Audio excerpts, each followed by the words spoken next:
E hoje eu quero conversar com você sobre descobrir a verdadeira espiritualidade em comunidade. Quero dizer para você que está na sua casa, no Brasil, fora dele, no trabalho. Espero que a mesma atmosfera que está aqui invada onde você estiver. Salmo de número 51, se você quiser abrir sua Bíblia, se você quiser acompanhar comigo, quero ler alguns versículos com você. Vai dizer: tem misericórdia de mim, ó Deus. Por teu amor, por tua grande compaixão, apaga as minhas transgressões. Lava-me de toda a minha culpa e purifica-me do meu pecado. Pois eu mesmo reconheço as minhas transgressões e o meu pecado sempre persegue. Contra ti, só contra ti pequei e fiz o que tu reprovas. De modo que justa é a tua sentença e tens razão em condenar-me. Sei que sou pecador desde que nasci, sim, desde que me concebeu a minha mãe. Sei que desejas a verdade no íntimo e no coração me ensinas a sabedoria. Purifica-me com ensopo e ficarei puro. Lava-me e mais branco do que a neve serei. Faze-me ouvir de novo júbilo e alegria, e os ossos que esmagastes exultarão. Esconde o rosto dos meus pecados e apaga todas as minhas iniquidades. Cria em mim um coração puro, ó Deus, e renova dentro de mim um espírito estável. Não me expulse da tua presença, nem tires de mim o teu Santo Espírito. Devolve-me a alegria da tua salvação e sustenta-me com um espírito pronto a obedecer. Pai, que essa palavra ache lugar em cada coração e que ela seja como uma semente, porque eu tenho certeza que no tempo certo ela dará os seus frutos. Em nome de Jesus. Amém. Ao ler esse salmo davídico, nós percebemos o quanto Davi tinha um coração sincero diante de Deus. Davi foi aquele que, segundo a Bíblia, foi tirado de trás das malhadas, para você entender melhor. Davi era um pastor de ovelhas. E naquela época, a profissão de ser pastor de ovelhas era uma profissão que as pessoas não queriam, ela era tratada com desprezo. Quando Davi diz que em pecado me concebeu a minha mãe, alguns teólogos acabam discutindo sobre o assunto. Alguns acreditam que é sobre o pecado original, a partir da queda de Adão. Então, todos nascem debaixo do pecado original. Já outros acreditam que pela forma com que Davi foi criado e educado, provavelmente ele não era filho do seu pai, de Jessé. Primeiro, por essa questão dele dizer que em pecado me concebeu a minha mãe. Depois, pela forma que o seu pai o tratava. Geralmente o caçula, ele é tratado com mais carinho, às vezes com mais delicadeza. Você pode observar que quando Samuel chega para poder ungir um dos filhos de Jessé, Davi não estava na mesa. Davi não foi convidado para a mesa. Ao receber um profeta em casa, ao receber o pastor na sua casa para um jantar, as agendas estão abertas. Você quer convidar toda a família. Você deseja que os filhos estejam presentes. Então, Samuel convida o seu filho, Eliabe, Abinadab, Samar, mas Davi estava de fora. E Samuel, ele foi tentado olhar como nós, para a estatura, para a estrutura daqueles homens, e ele pensou que poderia ser eles pelo seu porte físico, mas Deus disse: ainda resta um, e você não comece esse banquete enquanto ele não chegar. Existem pessoas que estão olhando para você e não dão nada, mas sem a sua presença o banquete não pode ser servido. Então, Deus disse para ele: eu não vejo Samuel como o homem vê, eu vejo o coração. Desde muito jovem, o coração de Davi era um coração diferente, igual o coração do pastor Bruno. Ele já era um coração cheio de honra, ele já era um coração cheio de amor. Então, eles o convidam para a mesa, mas o tratamento do seu pai não era um tratamento legal com ele. Mas esse garoto, ele recebe a unção para ser o próximo rei de Israel.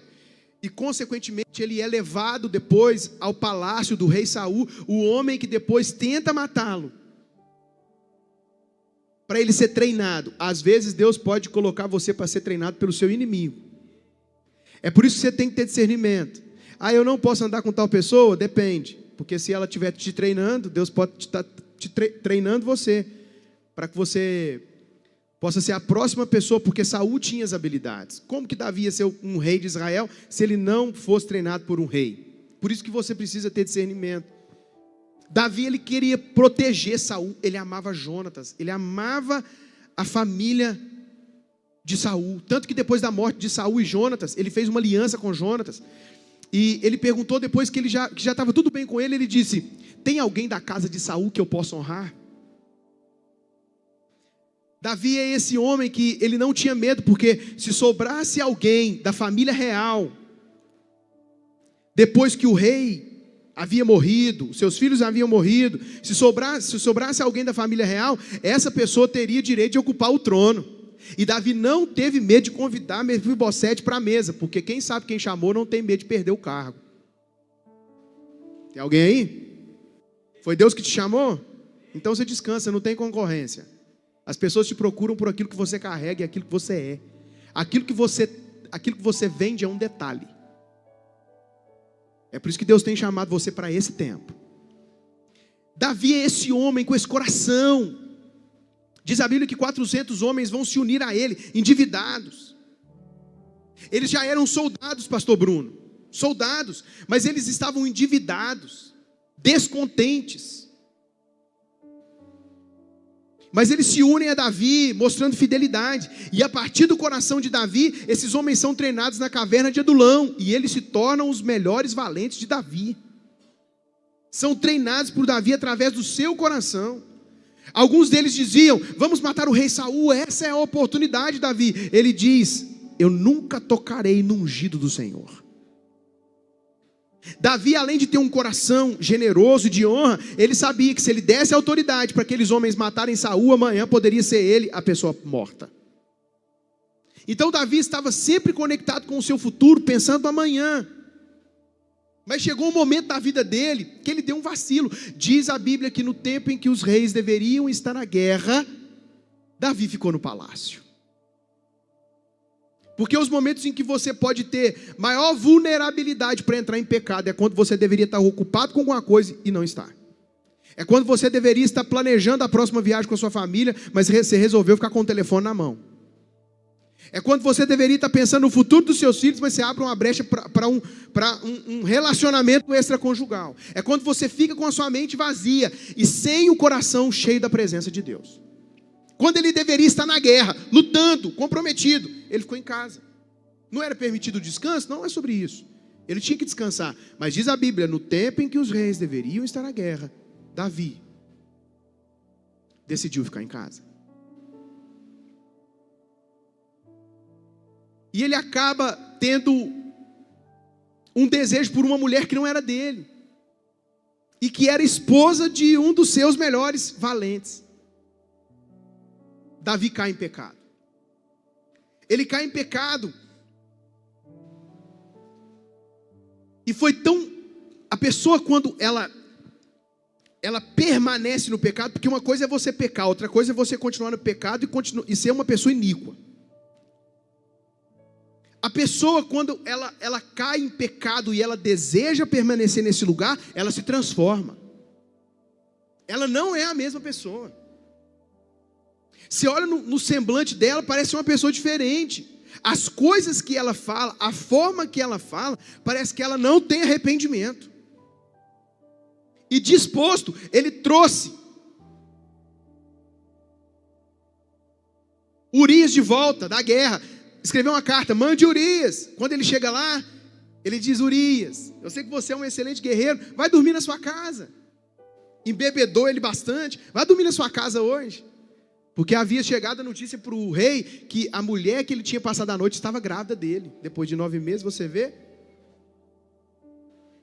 Eu sei que você sabe. Então, a notícia chegou, a mulher que você passou uma noite com ela está grávida. Então ele chamou Urias e disse: Urias, vá dormir na sua casa. Aproveite dessa noite. Urias disse assim: meu rei, como eu posso dormir nos aposentos da minha casa sabendo que meus irmãos estão em guerra? Não deu certo. Urias não dormiu em casa. Mais uma vez ele chama Urias: Urias, eu estou dizendo para você, vai dormir na sua casa, porque a intenção de Davi era que Urias tivesse uma noite com Batseba, com a finalidade de fazer com que ele entendesse que o filho era dele.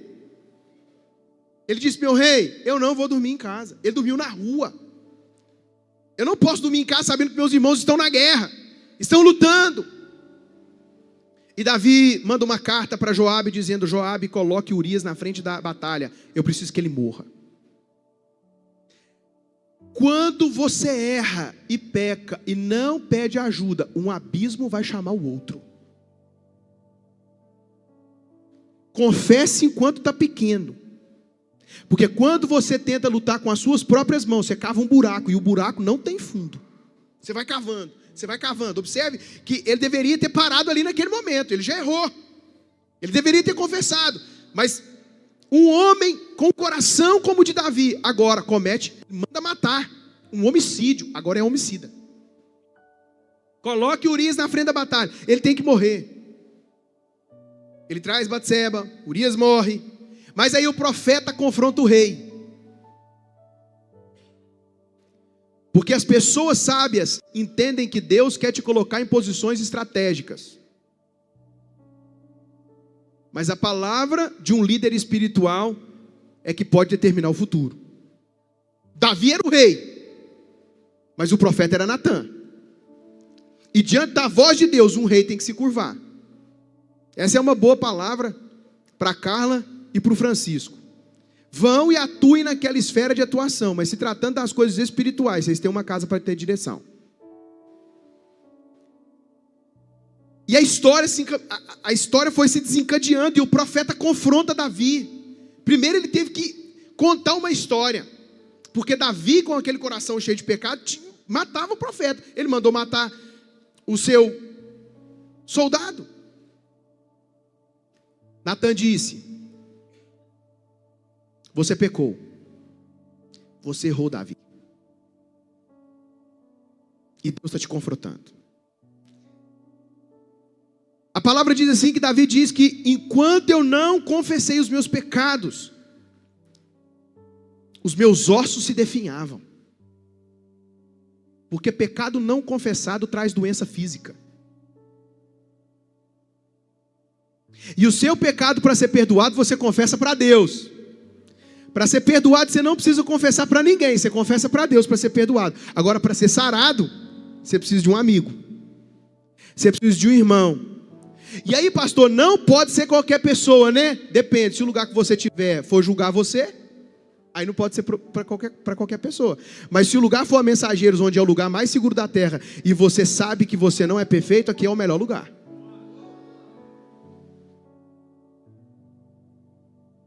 Davi, ele compõe esse salmo, e ele diz: só contra ti eu pequei.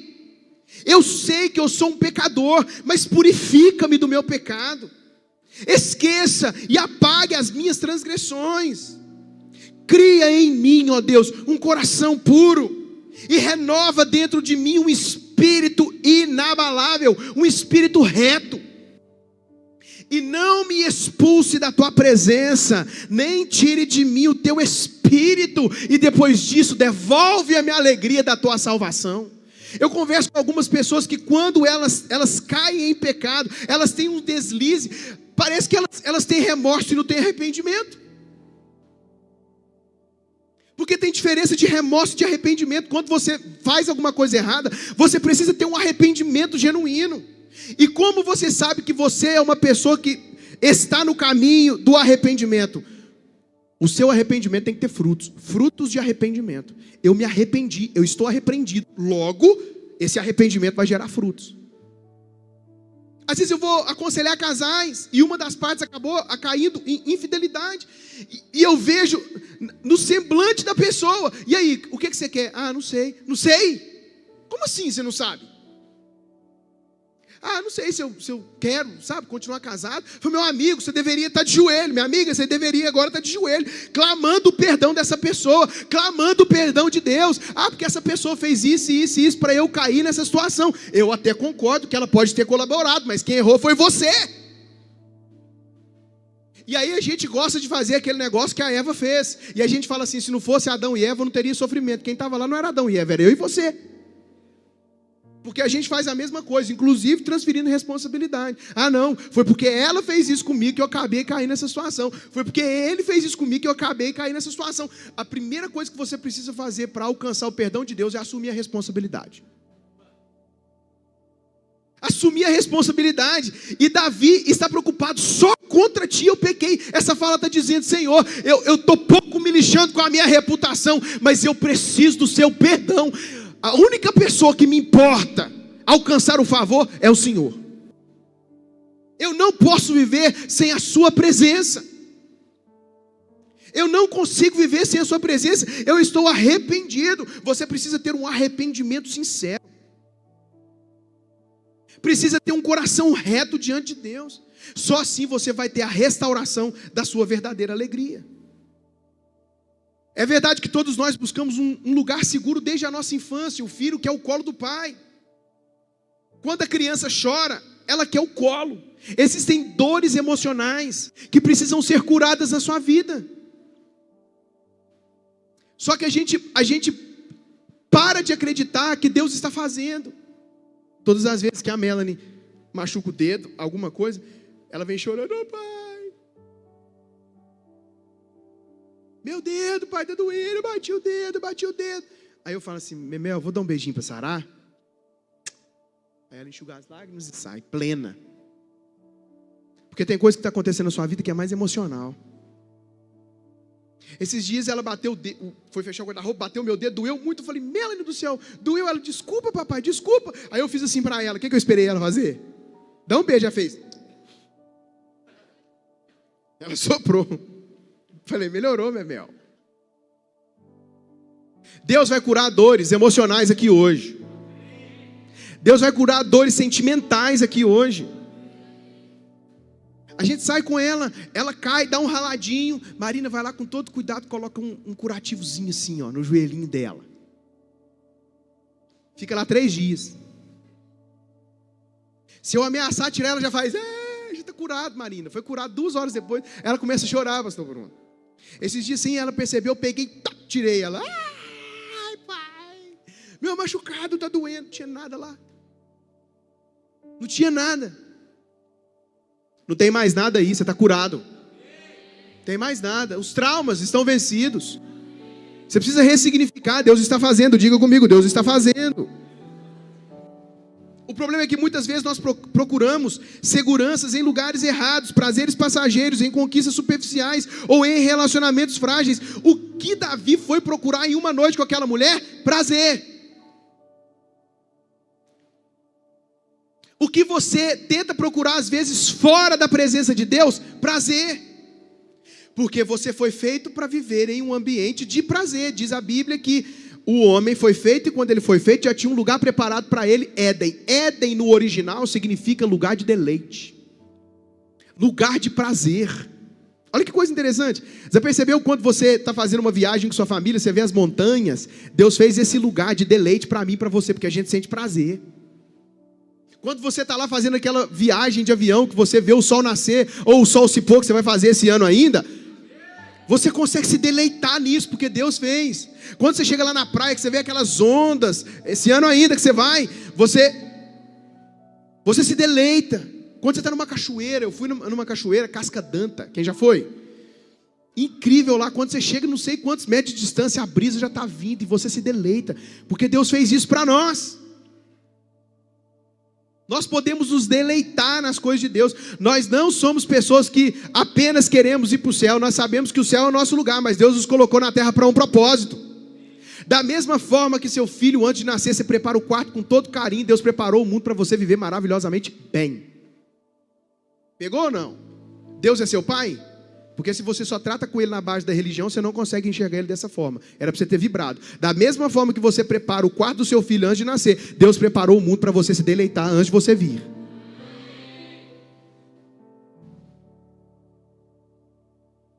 nós queremos? Segurança. É por isso que a igreja, por isso que a comunidade tem que ser um lugar seguro. Onde o pastor fala, tem alguém aqui que está com vontade de matar o marido, a pastora levanta a mão. Que é isso, meu amor? Meu Deus. Porque ela sabe que todas as pessoas sabem que ela é imperfeita. E através disso eu procuro mudar e melhorar meu padrão. Porque eu não posso deixar essa mulher me matar. Eu sei que ela é a mulher da minha vida. Eu sei que ela é a bênção de Deus para mim. Eu era um homem antes de Marina, depois dela, eu fui completado. Eu sou outro homem. Como a vida de um homem melhora depois que ele se conecta com uma mulher, se casa com ela, tem filhos com ela, forma uma família. Como melhora? Senso de responsabilidade. O Ronaldo voltando para casa, depois de uma viagem, recebeu bilhetes em casa. Olha, Marina. Que coisa linda. Não é bonito de se ver, meu amor? Eu fiquei assim, impactado. Que coisa bonita. A casa toda cheirosa. Meu Deus. Assim, sempre cheirosa, sempre. Você que não está entendendo nada aí, que está ouvindo a gente agora nos canais de comunicação, as pessoas aqui da igreja conversam comigo na hora da palavra. Tá tudo certo. E aí eu nem sei onde eu estou mais. Segurança, porque melhor do que ir é ter para onde? Voltar. Você precisa entender que no lugar mais seguro da terra, atividade não substitui presença. Você pode fazer um devocional por mera religião. Você pode vir aos domingos na igreja por mera religião. Tem gente que está aqui agora, o coração está longe, você não larga o telefone?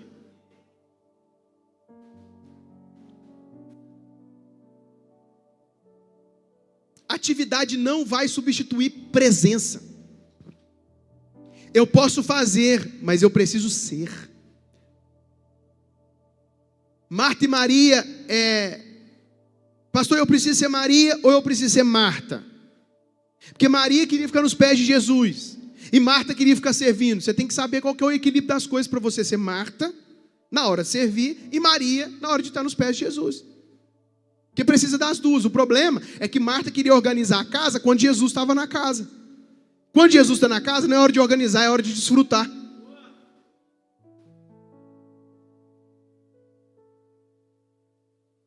Como que você vai ter prazer em um relacionamento onde tem lei? Porque Davi diz, eu tenho prazer na lei do Senhor. Eu tenho prazer na tua lei. Como assim ter prazer na lei? A Bíblia sempre que quer mostrar o nível de relacionamento de Deus para conosco, a Bíblia sempre vai usar a figura de casamento. Jesus é o noivo, a igreja é a noiva. Incrível. Incrível porque, pastor, o que é mais importante? Família ou ministério? O pastor Bruno postou uma frase interessante. Eu gosto de viver ministério em família. Para que eu vou tentar separar as duas coisas que Deus criou? E outra, é tão interessante que, quando Deus quer mostrar para nós como nós devemos viver no seu reino, Ele usa a figura familiar. Que interessante.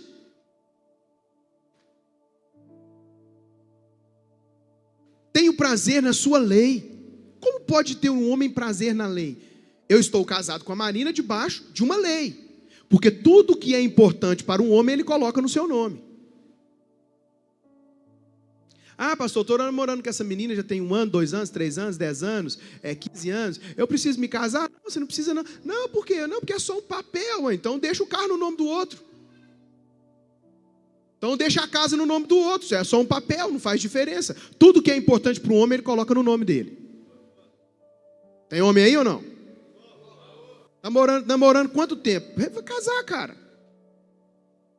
Vai assumir responsabilidade. Criar sua família. Mas eu estou casado com a Marina, tem uma lei que a protege. Tem uma lei que nos protege. Protege as nossas coisas. Mas eu não tenho outra pessoa porque a lei diz que eu não posso ter outra pessoa. Ou simplesmente porque a Bíblia diz que eu não posso ter outra pessoa. Eu não tenho outra pessoa porque eu amo a Marina. Eu amo desfrutar da presença da Marina. Eu amo estar com ela. Marina ama viajar comigo. Quer fazer uma viagem comigo, amor? Vou te levar para viajar. Internacional? Vou te levar. Vou levá-la para viajar. Fazer uma viagem internacional. Próximo ônibus para o Paraguai sai que horas? Brincadeira, amor. Mas eu estou com ela e as coisas que eu faço por ela é porque eu a amo. Que coisa maravilhosa. Porque doação sem amor não tem propósito. Então eu estou com você porque eu te amo. E como o relacionamento nos melhora. Confrontos são tentativas de salvar relacionamento. Tem gente que não gosta de confronto. Se você não gosta de confronto, a Mensageiros não é um bom lugar para você pertencer. Porque aqui nós vamos te confrontar. Porque a conversa que está só na base desse amor que as pessoas acham que tem que ter, da forma que tem que ser, não tem propósito. Tem que ter confronto. Então a gente se confronta. E a gente, a cada dia que passa, tem um relacionamento mais saudável. Com Deus não é diferente. Você precisa de cultivar esse amor. E não é porque tem uma lei. Se o inferno não existisse, você adoraria a Deus? Se o inferno não existisse, você teria desejo de ir para o céu?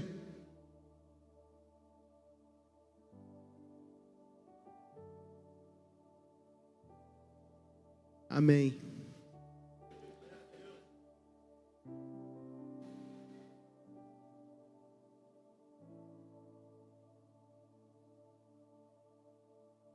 Achei que ele ia conseguir pegar a nota. No lugar mais seguro da terra, pequenas vitórias se tornam grandes conquistas. E essa é a boa notícia. Porque na maioria das vezes os nossos problemas são como esse iceberg, 10% que está à mostra. 90% está na profundidade. Diga comigo, o problema não é o problema. Geralmente o problema que te apresentam não é o problema. Eu traí minha namorada, tá, qual é o problema? Não, eu traí minha namorada, não, eu quero saber o problema. Qual é o problema? Eu traí minha namorada, não, esse não é o problema. O problema é que você tem problema com infidelidade. E aí você pode ser infiel à sua namorada, você pode ser infiel aos seus negócios, você pode ser infiel aos seus pais, você tem que tratar isso. Isso precisa ser tratado.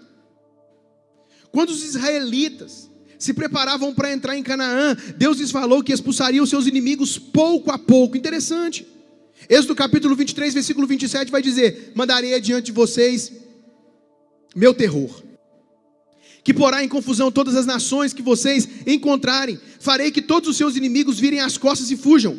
Causarei pânico entre os heveus, os cananeus, os hititas, para expulsá-los diante de vocês. Não expulsarei em um só ano, pois a terra seria desolada e os animais selvagens se multiplicariam, ameaçando vocês. Olha o cuidado de Deus.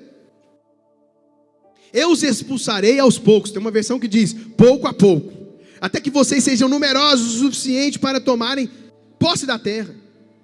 Mas já tem outra passagem, Deuteronômio capítulo 9, versículo 3, que diz: saibam, pois, hoje que eu, o Senhor, o seu Deus, que vai adiante de vocês, Ele é o fogo que consome, Ele os destruirá e os subjugará diante de vocês. Assim, vocês os expulsarão e depressa, pouco a pouco? Não, depressa, os farão desaparecer, como o Senhor prometeu. Parece ter uma contradição.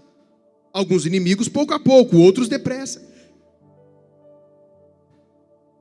Tem um problema aqui. O inimigo menor, eles demoraram 7 anos para expulsá-lo. Essa luta era lenta. Mas o inimigo que foi tirado depressa eram gigantes. Os que foram tirados pouco a pouco eram os pequenos inimigos. Os que foram tirados depressa eram os grandes inimigos, eram os gigantes. Como assim? Não faz sentido. Deus está treinando você com problemas pequenos, mas aqueles que estão incomodando você, porque o teu problema não foi a traição, foi o telefone que você não largava, tá? A traição foi o gigante. Os pequenos problemas foi a pornografia, que você não, todo dia você estava se alimentando dela. Agora fica difícil de falar glória a Deus. Fala ai, ajuda o pregador. Pequenos inimigos vão ser tirados pouco a pouco. Mas Deus está te treinando, você vai conseguir sair disso. Deus está te treinando, você vai conseguir sair disso. E depressa os gigantes terão que sair da sua vida.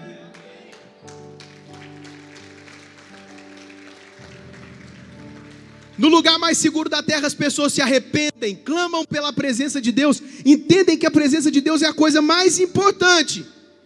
E aí, a comunidade que sabe que é um processo, te recebe como você está, mas revela quem você é. Porque é isso que Deus faz. Ele te recebe como você está, mas revela como você será. Na comunidade espiritual, jamais se perde o espírito de celebração. Nós estamos agora, vamos encerrar o jejum hoje. Hoje é dia de encerrar o jejum. Quem está no jejum com a gente aí? 21 dias de jejum. Levanta a mão quem está no jejum com a gente aí. Deixa eu ver. 30%. Tem problema não, a gente carrega os 70% nas costas. Bora. Dá para dar glória não? Fala, hein? Não, pastor, não dou conta de fazer jejum 21 dias, não. Domínio próprio. Está sem domínio próprio. Aí não dá conta de vencer um doce, um chocolate, um refrigerante. Está querendo vencer as outras áreas da vida, né? É só um treino para você. É só um treino. Não dá conta de ficar, a não ser que você esteja impossibilitado. Você está vivendo à base de alguns medicamentos, né? Você está num plano alimentar, mas você podia ter tirado um refrigerante, um doce, um café. Não, eu não consigo então. Então está revelando o quão frágil você é para as adversidades da vida. Dá para dar glória não? Fala, ai. Diga para alguém que está do seu lado aí. Boa noite.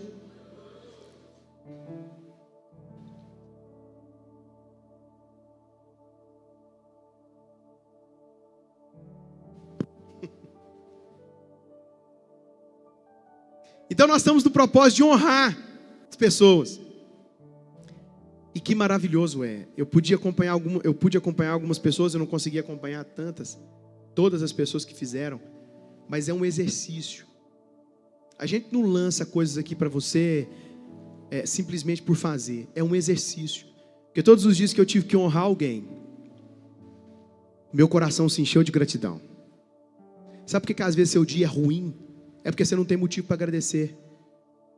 Eu vi uma pessoa dizendo, quando eu me casei, eu nem me lembrava disso, quando eu me casei, Deus usou esse casal aqui da igreja, minha mãe havia falecido, e esse casal chegou para mim, principalmente a mulher, e disse, eu estou trazendo esse vestido para você, porque o seu desejo era que sua mãe estivesse aqui, e é como se sua mãe estivesse te dando um vestido.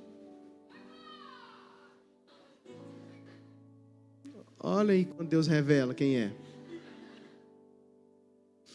E essa pessoa que é a Brenda que se revelou, ela fez um momento de honra para os meus pais, Marcos e Luzia.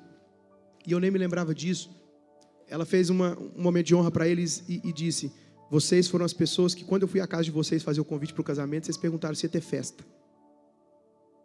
E eu disse que não. E vocês disseram, a festa vai ser por nossa conta. E até os cozinheiros nós vamos mandar para você. Falei, meu Deus. Estava enterrado. Entende? Eu pude fazer um momento de honra para algumas pessoas. Ontem eu fiz para os líderes de GMCs aqui da nossa casa, que me ajudam no pastoreio e cuidado. Que se prontificaram, que decidiram se sacrificar.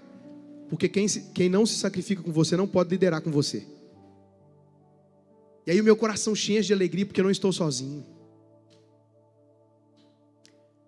Quando os amigos espirituais relatam alguma coisa, os outros ouvem com tranquilidade e descansam, porque nem sempre você precisa de uma palavra de sabedoria.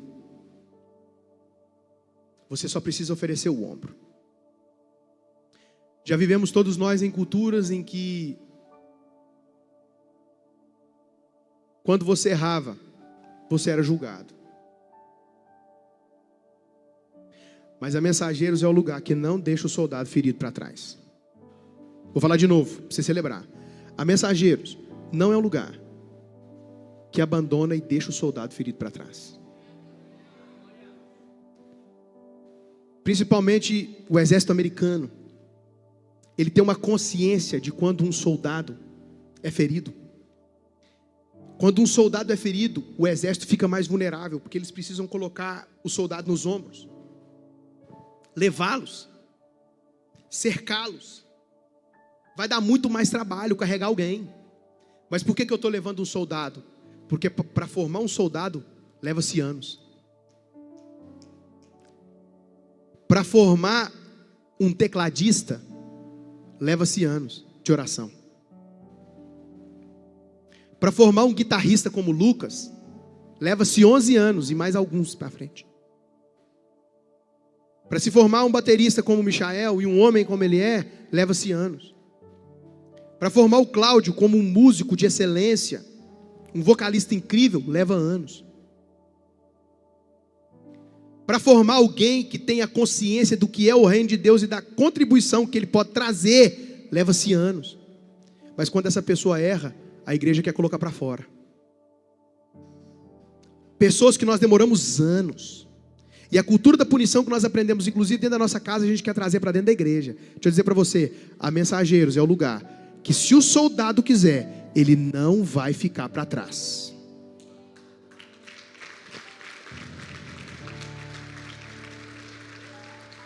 Pastor, ele traiu a esposa dele, ele errou, ele está errado. Ele está errado. Mas se ele quiser, nós não vamos deixar ele para trás. Ele está errado, mas nós não vamos deixar ele para trás. Pastor, mas o que fazer numa situação igual essa? Você pode ter o meu coração, eu posso te dar o martelo de juiz. Aí você define o destino dele. Porque às vezes nós queremos usar uma régua nas pessoas que nem Deus usa com a gente. Porque alguém consegue até ser punitivo, até ele ser o próximo na fila da misericórdia. Até você precisar. E se nós tivermos um coração como o coração de Davi, que anseia pela presença de Deus, e que tem a presença de Deus como a coisa mais importante da nossa vida, nós estaremos no lugar mais seguro da terra.